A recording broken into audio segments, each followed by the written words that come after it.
The Festool OFKC 500 only does one job, edge routing. But that's the point, it's an edge router. But why?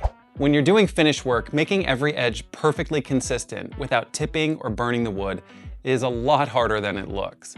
One tiny wobble can leave chatter marks, uneven profiles, and leave you sanding out mistakes. Festool says this solves that problem. So today we're looking at the OFKC 500 R3EB. Man, that's a mouthful. To find out whether this little edge router is a luxury toy or your secret weapon for flawless edge finishing. This router may only do one job, but it does that job incredibly well. So today I'm gonna unbox this router and I'll unpack all the features to figure out if this tool was made for you.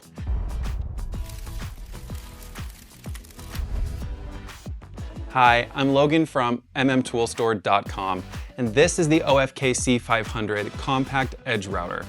Festool released this in September of 2025, and we've gotten some raving reviews from our customers. What this is a cordless compact edge router, purpose-built for edge profiling, optimized for roundover work and chamfered edges. Designed for precision repeatability, it's made especially for cabinet shops and production work. What this is not is a replacement for traditional plunge router. When you see how it operates, you'll understand a little more why. Let's unbox the rest of this and take a look at what's included. This is the sustainer crate, and it ships with the tool. I love that they include these with every Festool pretty much comes with its own sustainer box. And at first it looks like a big box for such a compact tool, but it also includes custom moldings for all of the parts and accessories. So the batteries, charger, and all the accessories fit in here. The base kit right here is $399, and that includes the router, the sustainer box, a 3mm roundover bit, and the ball bearing brake, if you're not using the dust guard, and the dust guard accessory. It's nice they include this and don't sell it as an accessory. We'll look more at this in a minute. This doesn't come with the batteries or the charger, but it accepts any 18-volt Festool battery from 4 amp to 8 amp. So if you have those in your shop already, that's great.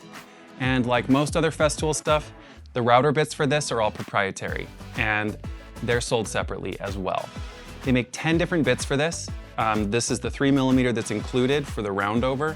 There's 6 different roundover cutters that range from 1 to 6mm, and 3 different edge chamfers at 30 degrees, 45 degrees, and 60-degree angles. Those all use the same ball bearing, which is nice because if the bearing fails, you can replace that, but don't have to replace your bits. These bits are a single tooth design instead of a dual tooth, which helps prevent any burning when you're crossing the end grain. And these are all sold individually for $9 each. And then there's the flush trim cutter, which comes with its own bearing, and that piece is $79. So all in for the full setup, you're looking at about $559 without batteries, which seems a little steep for a hobby crafter, but if you're a professional builder, the build quality and design make this totally worth it. If you want to check this out, these are all available on our website at mmtoolstore.com. We're the largest distributor of Festool products in the Mountain West region, and there's a link in the description below. So let's talk about specs. This was designed at the new high-tech Festool factory in Germany, and it's hard to beat German design. The grip, balance, cut line visibility, the ergonomics overall really are a feature of this router by themselves. Weighing just under 3 pounds, I think 2.9 pounds without the battery. But the base design is where this tool really stands out. It's got this ski foot style hard fiber base that's designed to glide smoothly without marking your finish edge. It's wide enough to keep the tool level as you run along edges, and it has this truncated edge here, so it doesn't roll around when you set it down. Honestly, sometimes it's the little things, right? And there's virtually no gap here between the bit and the base plate. Most general purpose routers aren't this tight. And when you're going around corners, what happens is you can fall in around the edges, cut too deep, but that's not happening here. There's an attachment here for the dust collection and the bearing brake. Just screw it down right here and connect your dust collection attachment. And if you're not using the dust collector, there's a separate bearing brake. It just fits into the base, same attachment on the base plate. On the tool up here is the on-off switch, pretty standard. Back here is the slide lock to keep your depth in place, and the spindle lock. You'll just hold this down when you're doing a bit change, and it keeps the spindle from spinning as you're changing out that bit. The depth adjustment is super easy. Just twist this collar here and the blade goes up and down in increments of 1/10 of a millimeter, or that's 1/256th of an inch. So it's super easy to get precise edge depth on here. I mean, down to 1/10 of a millimeter is pretty crazy.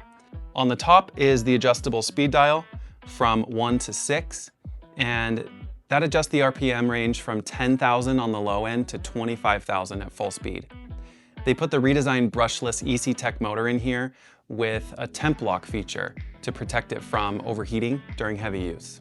So what makes the OFKC 500 different?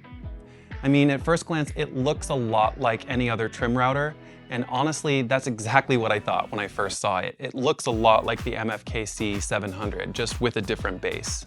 But after spending some time with it, it's obvious Festool wasn't trying to build another trim router. They're trying to solve the biggest problem with trim routers. Most compact routers rely on you to keep the base perfectly flat while you're moving along the edge. If you rock the router even just a few degrees, even for a second, the bit cuts deeper than it should. That's how you end up with inconsistent roundovers, and if you're building an entire kitchen, dozens of cabinet doors, or miles of shelving, you're gonna have a bad time. But instead of expecting the user to hold the router perfectly level, Festool engineered this so that it wants to stay level on its own. The base rides directly on the panel while the bearing follows the edge, and because of the larger reference size, it's dramatically harder to accidentally tilt during a cut. And that means the depth stays consistent from the very beginning all the way through the end. It sounds like a small change, but in practice, it's a huge difference. Instead of constantly thinking about balancing the router, you can focus on simply moving at a steady pace. What makes this tool unique is that Festool didn't try to make it do everything. Most routers are designed to accept dozens of different bits. That's great for versatility, but every time you swap bits, you're checking the depth, you're rechecking the profile, making test cuts, and hoping everything lines up. This is purpose-built around creating a perfect edge cut. That's it. At first that might sound limiting, but if that's the profile you're cutting every day, it's actually a huge advantage. There's virtually no setup time. Pull it out of the sustainer, connect the dust extraction, and you're ready to go. For production shops where consistency matters more than versatility, that can save a ton of headaches. It's probably better to think of this as a production edge finishing machine more than a router. It's designed for one job, and it does that job exceptionally well. If you're only rounding over a few boards every few months, this probably is overkill. But if edge profiling is something you do every day, the consistency, speed, and confidence it gives you starts to make a lot of sense. The question is that enough to justify the price? Let's be honest, it's a very specialized tool at a premium price with very limited versatility. The best way to get value out of this is if you're regularly producing rounded edges. And if edge rounding is part of your daily workflow, the OFKC 500 might be one of those tools that you don't know how you got the job done without. If you have questions about this router, or if there's another Festool tool you want to see reviewed, drop a comment in the links below. We're here to help.